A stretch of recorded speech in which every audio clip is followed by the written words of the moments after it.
I'm so glad to be here. It is a wild night tonight in eastern North Carolina because Hurricane Ian has decided to grace our shores, and we live on the river. If any of you have seen some of my recent pictures, Junie's always running in the backyard, and there's grass there, and then there's a river.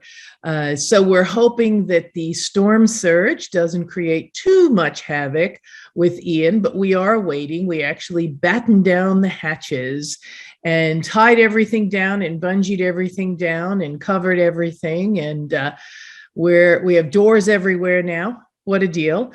Maybe not a garage door, but hey, who needs a garage door during a hurricane? But we are really battening down the hatches here. So tonight, of course, I thought it was really appropriate. We usually talk about the disasters befalling California, Connie. However, now we have this hurricane, which I loved. One of the TV news shows put, because they have this CG generation thing where they show what a 2-foot storm surge looks like. And they show what a 5-foot storm surge looks like, a 9-foot storm surge looks like. And this guy was way underwater. So we really do, everyone in Florida, everyone coming up from Georgia and in South Carolina and North Carolina, it's not about the 10 inches of rain we're going to get that are going to water our plants, profusely. It's about the disaster, it's one of the D's that we have to prepare for. And I know I posted a video yesterday talking about, make sure you get out before. So everything's hitting now. And people in Florida who have pets needed to get out on Monday, Sunday or Monday, not Wednesday, because it's hitting today. And we are all battened down. We do have about 15-foot elevation. So I'm hoping that above sea level. So I'm hoping that if the water comes, we are still in a good spot. We only have one dog. So if we have to go inland, the car is packed with everything we need for Junie. It's funny how that works. Everything's in there for Junie if we have to leave. I'm not so sure it'll take me too long to grab a nightgown and a pair of underwear, but that's just me. But I really think that everyone needs to understand that this hurricane is huge. They think they'll retire this name as they retired the hurricane name for Charlie because of the devastation that it is going to wreak. Because, when we have pets and we live down a river, you're vulnerable as much as if you're on a barrier island, because the water is going to surge and it's got nowhere to go. So it's going to go up on the shore, right? But then it's going to go right down that river. And that's where I live. So that's why we have a safe room. It's watertight. And it has a generator, but I guess if the generator's underwater, it's not going to work. However, we, have planned for that because we have a small generator that's outside, that's up on the deck. We've got it all planned out, crazy that we are. So tonight, I'd really like to chat with everyone about two things. One is the disaster that might befall you in your neck of the woods. I know Connie has fire and drought. Alexandra, I'm going to ask you, what might befall your neck of the woods: tornadoes, hurricanes, fire, whatever, locust. And I also want to, before I forget, chat about the disaster that comes when a relationship breaks up or a divorce happens, because I can tell you got no less than 4 new clients.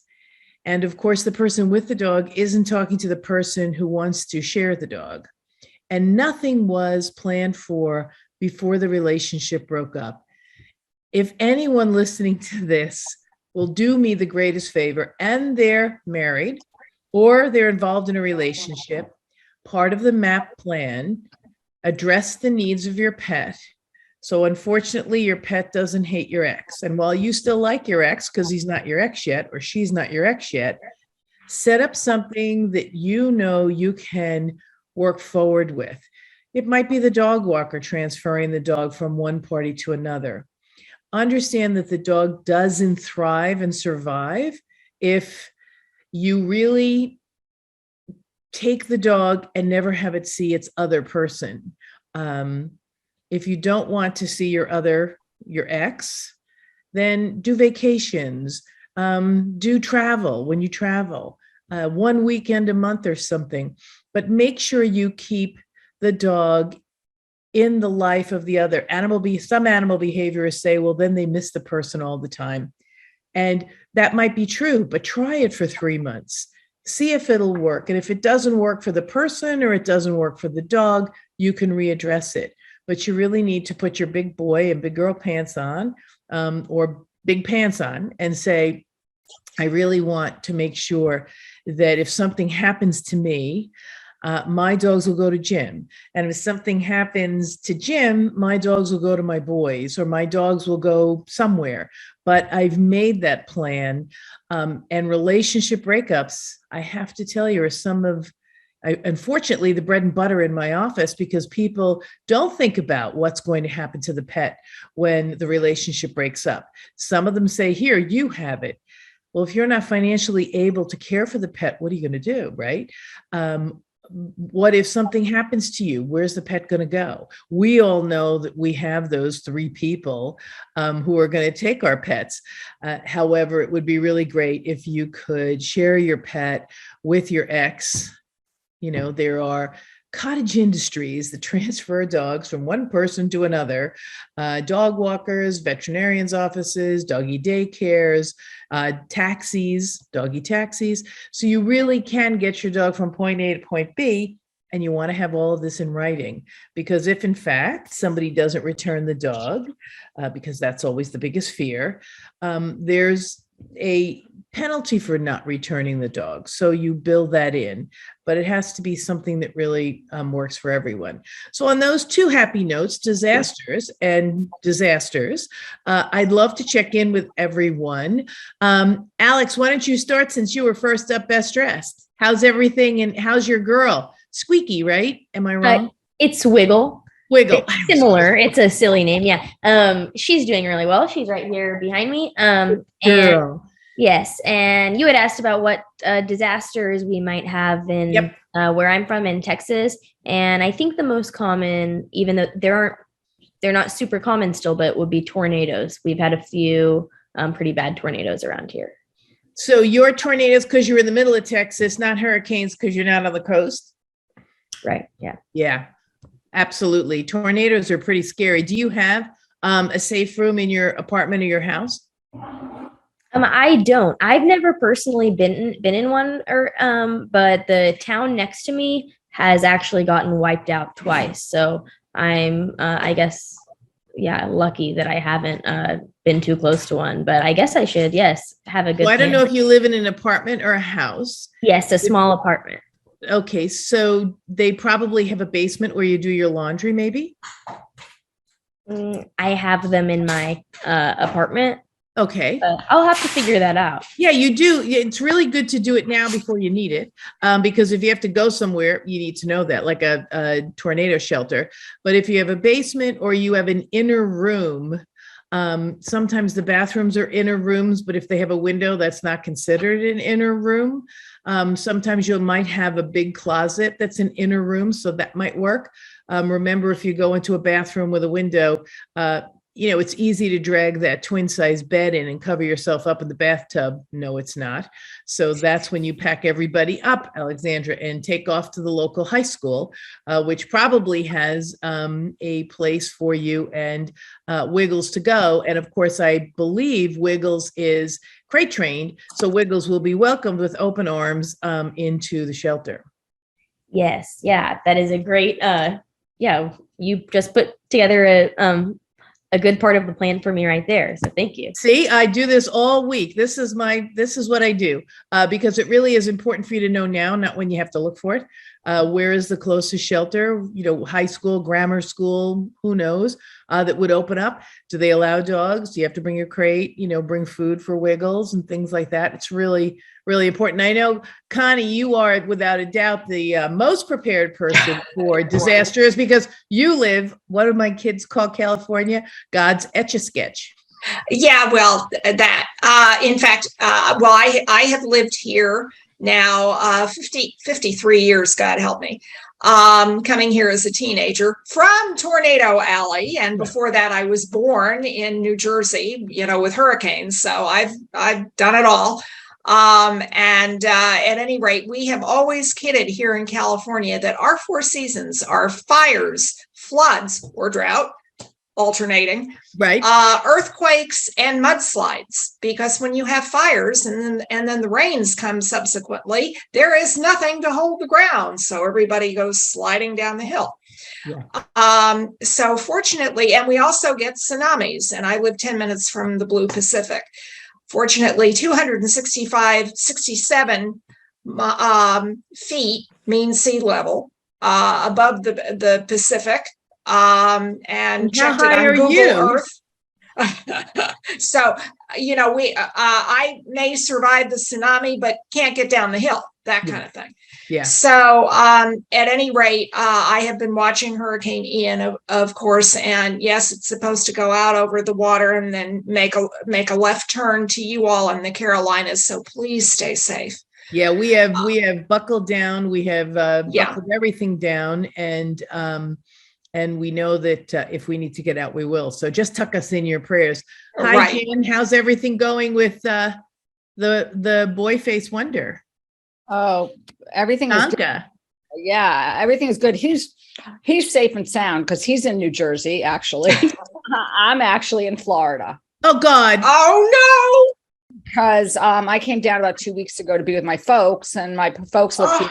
I was supposed to fly back tomorrow, but that's not happening. So as I've been listening to everybody, and all of a sudden it dawned on me last night as I was listening to DeSantis talk about when everybody's talking about have your papers, I thought to myself, like in my copies of my paper or my important papers, I don't know that I have any info on Tonka. Like if he was with me, like, do I have, a copy of his primary veterinary records and all that kind of stuff? And I thought, I think I really need to go home when I go home. And now it's not applicable because he's safe and sound. But I thought, well, so I'm in now Hurricane Ian. Oh, God. Where are you in Florida? I'm on the East Coast. So we're really lucky. And we got we're just getting rain, I think.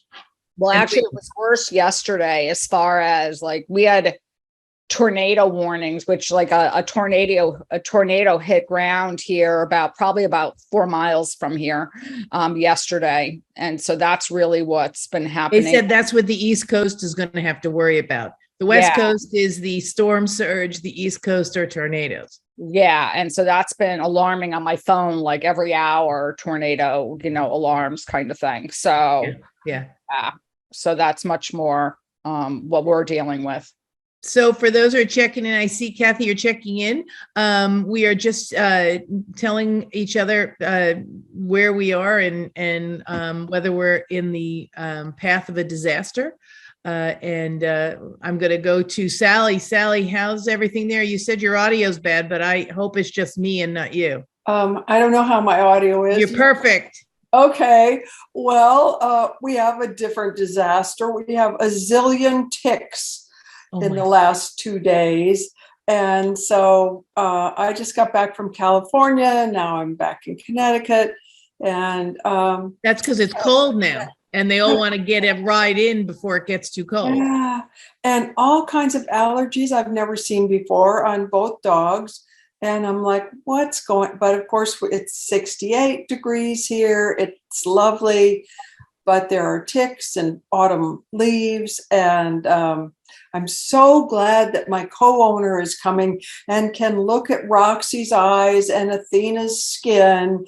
And it's like, really, everybody was perfect. And once the weather changed, they heard I was coming. They heard I was coming, Sally. And so they decided to fall apart just for me.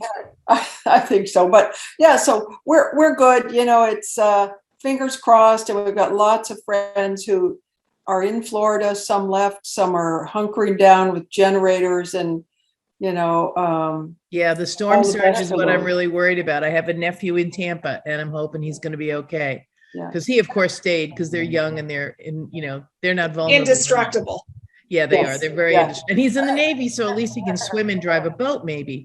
Susan, how is Maggie? How's everything going for you? I think you're going to miss you're too far north, right? You're not. We don't really get hit until the weekend, and usually it's petered down pretty much by the time it gets to us. But anyway.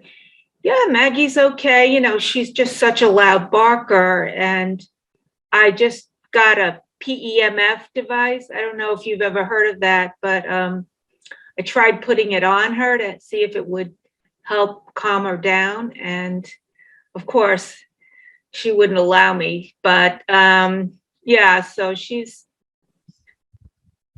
I have my moments with Maggie. And I heard you mention about the shelter, which is a great, important thing to know about. But our emergency management people will not disclose shelter locations ahead of the emergency. Well, what you can do they usually are repetitive.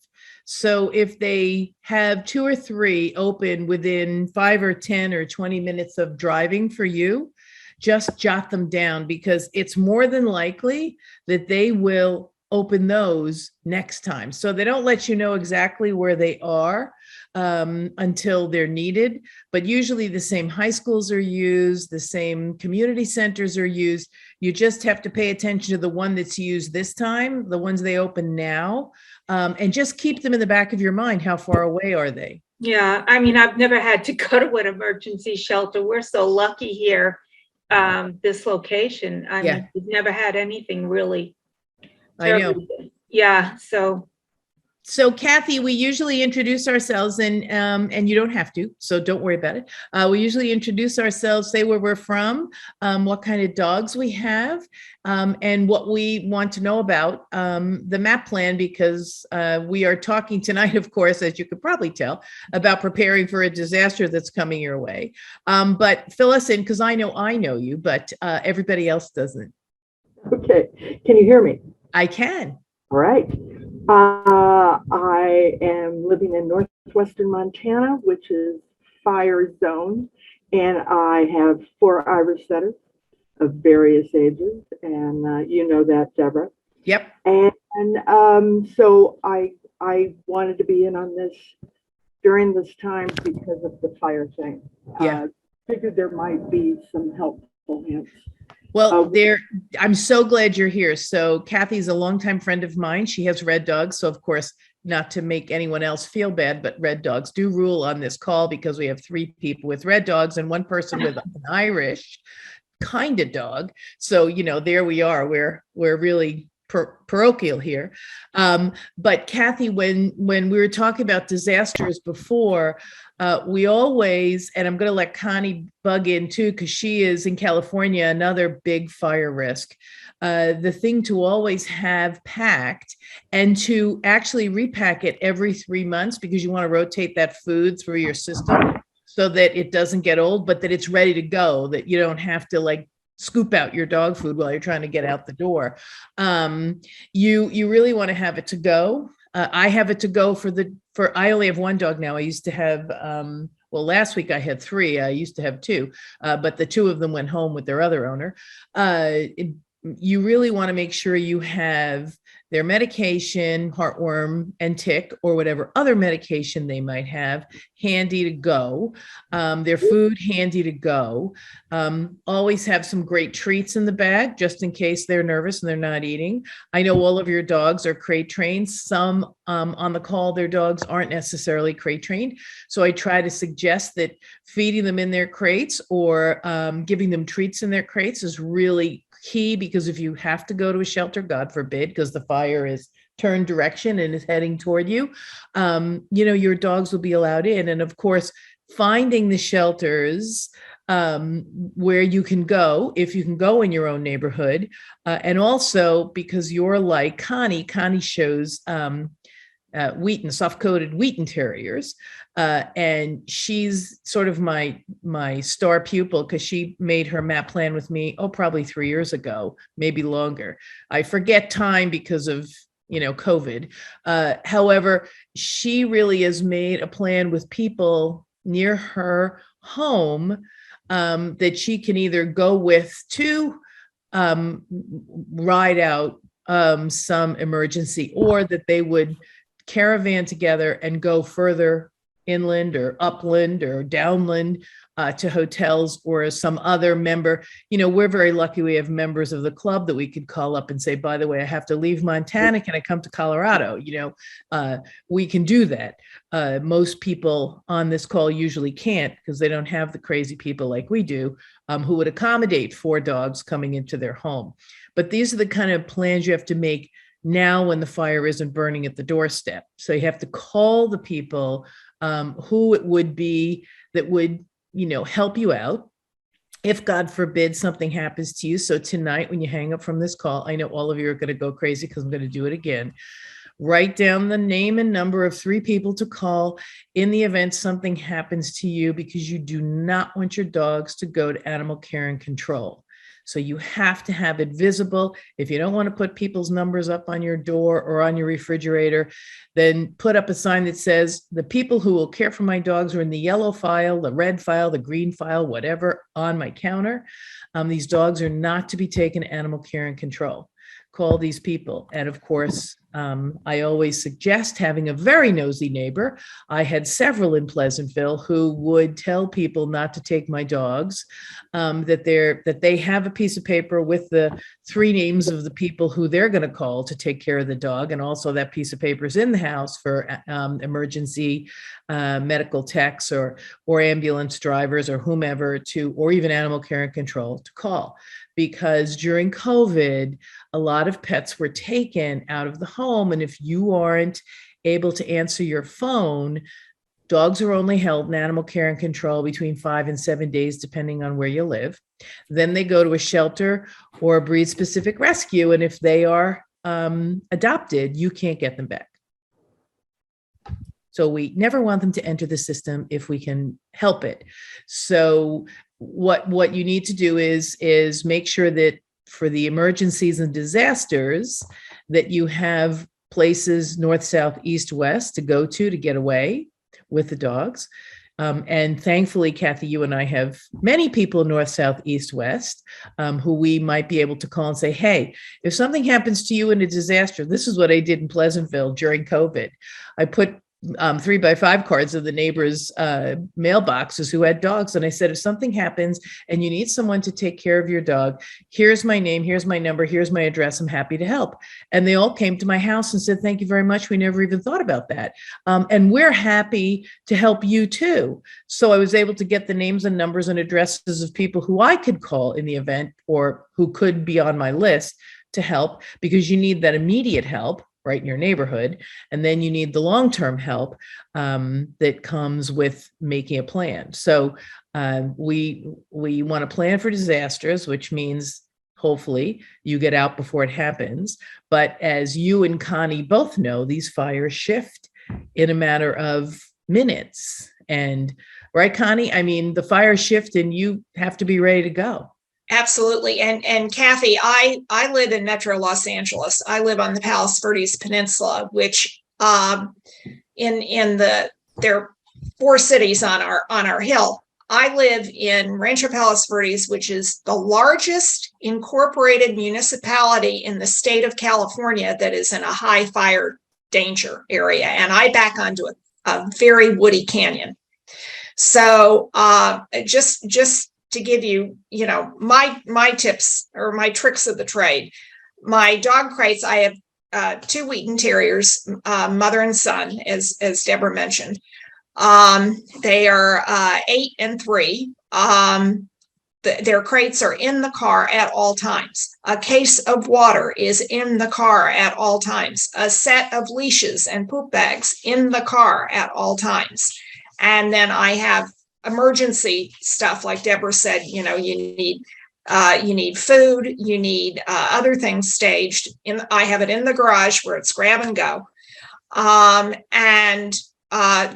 are times when, here in Metro LA, particularly when the fire is coming over the hill, the fire department gives you 5 minutes, and it can be in the middle of the night. And if you don't have everything ready to go with your dogs, and even though they're show dogs, and I have friends who say, oh, well, you keep a collar on them, it damages their coat. I have soft leather collars. To me, the more important thing is to have the collar with their tags on at all times. I have their LA County license tags. I have their AKC Reunite tag, and I have their microchip tag on their collar at all times, plus a little tag with their name, my landline, and my cell phone. So that is imperative. As far as anything else having to do with fire, as far as my peeps in the MAAP plan, 2 of them live right around me. They're in my dog obedience club, so that if something, non-natural disaster happens to me, like a health issue, I can call them immediately, and they are near my vet as well. But otherwise, they are having to maybe evacuate at the same time. Exactly. So my other 2 people, my bestie lives out in the Palm Springs area in the desert, way far away from where anything can burn. And she is my go-to person if I have to evacuate. She's got a bedroom ready for me. And I have another friend up the Central Coast in California, in Ventura, to whom I can go as well, or at least who can take my dogs. So that's kind of my story for dealing with fire. But you have to have people geographically distant from each other so that they're not caught up in the same disaster that you are. Exactly what you said, Kathy. Exactly. Yeah. And Sally, you said, I'm sorry, Kath, go ahead. The COVID kind of stuck a few holes in my support system. So 2 people that the dogs could go to, we could live with, had to move out of the area. So we're finding other people. We've located one locally. But I've got lists up. I've got them on the door, on the cupboards, meds, all of that. I'm just trying to fill in those other little gaps. Yep. I hadn't thought of registration numbers on the tags. I've got our phone number and the dog's name on the tags, and everybody has tags and collars. Yeah, and just have a file for everyone, or at least an envelope with everyone's important numbers, rabies tag number and registration if you have to license them in the area, just with their numbers, microchip. We're in Montana, I don't have to license anybody. Yay, good for you. I don't in North Carolina either. In Lake County, Montana. Yeah, North Carolina, there are no rules. It's a free-for-all. Yeah. So, because it really is important, MAAP stands for something. It stands for making a plan, where you sit down and actually write down the plan that's going to occur for your pets if something were to happen to you, long-term, short-term, which means, if you break a leg, that's short-term. If you develop a serious illness that has to be treated, or you are diagnosed with something like dementia or a number of other things, you have to have that long-term care. You'd like to keep the pets with you as long as you could, but you'd like to know that long-term you have them, so this is make the plan. It has to be in writing. And the people who are taking your animals have to know what it is you want to do, short-term, long-term, because if you don't, they might think that if you get sick and they take your pet, they don't return your pet. They need, if you get better, the one thing you're going to want is to get your pets back. And unless that's in writing, sometimes people forget that they were supposed to give you your pets back. So it's always good to have everything in writing.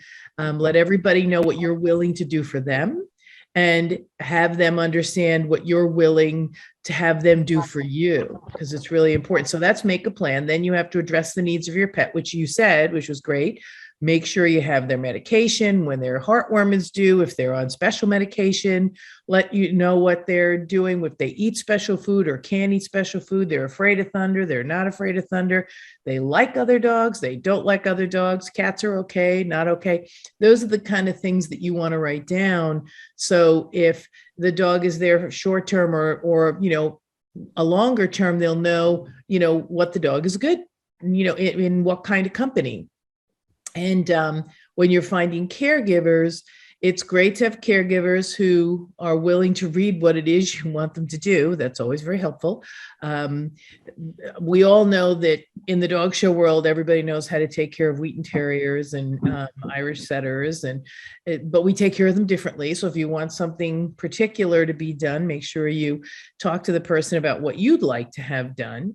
If you go back on the recordings, one of our recording was a very tearful one where we talked about what we would like to have done in the event of our dogs getting sick or something. What would we like to have done? Not what our caregivers would like to have done, but what we'd like to have done. So you have to really communicate that. And then, of course, all of your plans and all the people you've appointed to take care of your pets and given them all of your vet information, your vet needs to know about, and your attorney needs to know about, and all of your caregivers need to know about each other. So if Sally and Jan and Susan and Connie are my go-to people, I'm going to make sure that, Jan and Sally and Susan and Connie know about each other, because if Connie is my first go-to person and she's out of town, or better yet, Jan's my first go-to person and she's now in Florida in a hurricane and can't take care of any of my dogs if something happens to me. Well, she knows if she gets a phone call that she can call Sally or Connie or Susan, because she knows who my backup people are. So it's sort of backup to backup to backup. And Alexandra, you're going to be on my list too, so don't think I left you out. I don't want you to think I left you out. But Kathy, you really need to make sure this communication is key. So if you have 3 people who are going to care for your pets, and Susan, we're still working on your 3 people who are going to care for your pets. I know that they aren't there yet, but we have you come every week and we're going to get you 3 people. But we want to make sure that those people all know about each other in the event one of them can't meet your need that day. And the reason I say this is the only reason this program was created was because when I broke my ankle, Carolyn McAteer lived nearby, and so did Amory Kubez. Carolyn had just broken her shoulder, or her arm, if you remember, her wrist.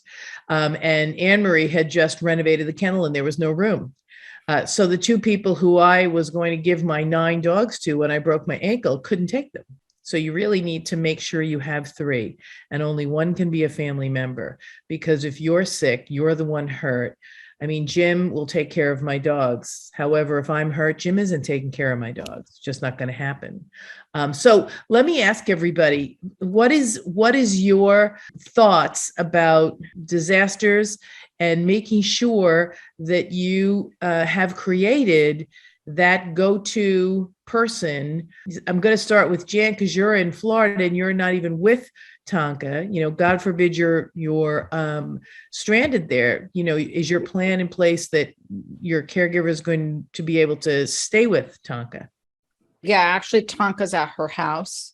So I checked in with her and she said, don't worry about it at all. I actually buy his food at Chewy's. So I actually shipped her another case. And I think all the because she checked his meds and his supplements and said, this is what we need. So I drop shipped something the other day on Sunday. I figured worst comes to worst, I'll just take it home with me. Right. What's the big deal? I'll just pack it up in the car since I'm picking him up, and I'll just drive it home with me. I'd rather have her have extra. So I was, so I did Like I did reach out quite early, just and said, like, you know, just in case, I have a feeling the way the storm looks that my flight's not going to happen on Thursday, which I wasn't surprised when they canceled it. Yeah. And it was good to know. Like I checked in again today and she's like, whenever you get back, you get back. Like, don't worry about it. Yeah. And that's So- really important, peace of mind. Oh, so much so. Like she sent me this great picture of him like having a great time. I'm like thinking to myself, he does not miss me at all. And that's what we always want, right? Alexandra, how about you? Well, I think it's really important to have the plan in place. And yeah, thanks to you, I definitely, and to all of y'all, I guess, I definitely have been working on that. Good. So yes, I think I'll Because be, Wiggles is counting on you. yes. And Or Wiggle. I always put an S on that. oh, it's okay. Everyone does that. Yeah, but, and I've also told a lot of my friends. So I think it's, yeah, really, really important. And I even feel like once everyone has this knowledge, then it can be a regular, normal thing. Right. Yeah, my because- friend here said he doesn't think everyone would, you know, do that for their pet. And I told him, yes, they would. It's just people need to understand that it's like that necessary. And that important because they're actually counting on you to navigate this journey for them. That's why it's called a MAAP, because you're navigating the journey they take when you can't care for them. So Jan is navigating the journey that Tonk is taking right now because she's not there. So absolutely have your friends come and I will scare the bejesus out of them and then they'll keep coming like you do because, you know, that's what I do. I hit people with fire hoses. Sally, how about you? Well, I can't emphasize enough to update the plan and communicate clearly. I just took care of a friend's dog. He had back surgery. It was supposed to be 1 day. It ended up being 17 days. And I contacted him. I said, when does the dog get the next guard and heart guard? And by the way, we have run out of canned food and just clear communication. And I was in the kitchen and I was taking care of the dog and I looked at the refrigerator and unbeknownst to me, it said, in the event that something happens to me, give my dog to Sally. And I was like, oh, well, that's a big surprise. But, you know, and of course I would definitely take the dog, but I had no idea. And that is key, right? I think you have to. important. Yeah, I had, like I just went out to California. I had 3 people lined up. The dog sitter's great. She's living here. And she goes, we have a big fair on the East Coast called the Big E. She goes, oh, well, could my boyfriend spend the night on Saturday night? And we're going to leave first thing in the morning, maybe 6:30, and we'll get back about 7 at night. Would that be okay? And I'm like, have a great time at the Big E. And I went to two of my go-to people, one to come in at noon and one to come in at 4, because, you know, the dogs are 13 years old. I mean, Yeah. they can't make it 12 hours. So it's communication and keep updating it because it changes constantly. Their lives change also. So I've got another great friend, Hamilton, who loves my dogs, knows the dogs, but he's got a very busy life. So it depends on where he is at that point in time. So you make your plan, but every time you're traveling or you're going out, make sure you contact all the people. Right. The air in a spare, so to speak. Susan, how about you? Well, I was just thinking about, you know, that trust fund that the attorney is supposed to administer, because you know, you never know what expenses might be incurred. And like Tonka could have a medical emergency, need to go to the vet. And it's really not fair to expect the caretaker to lay out their funds for whatever might come up. Yeah. So that also has to be part of the plan. And, you know, Yeah, if you're unreachable and you can't pay for it over with a credit card over the phone, absolutely. Then your executor needs to make sure that he's doing what he needs to do to help your caregiver take care of your pets. Connie, how about you? Nope, unmute. Sorry. I think the most important thing, like Sally said, is to make sure everything is updated. Because, you know, life does change and your pet's needs change. Yeah. I mean, for instance, when Patsy, my girl, was spayed and she was 5, she suddenly became hypothyroid. She had never taken a pill before in her life. So, you know, it's those kinds of issues, especially as your pet ages and your pet is more likely to go on medication. Or if your pet has some kind of an orthopedic issue and has to take NSAIDs or, you know, some other sort of medication for a physical condition, you know, those things have to continually be updated as well. Thank you so much. Okay, Kathy, last but absolutely not least, what is your takeaway from this? Do you have a better handle on emergencies and what you need to do and who you need to check in on? I do. And as much as you have been the fire hose and preached, Jan dying last year was what did it for me. Yep. That put the fear of God. I got the plan in place. What I'm hearing from all of you, and I haven't let everybody know my updates, but what I have done instead is put updates on a whiteboard. I have a diabetic bitch who's 12 years old.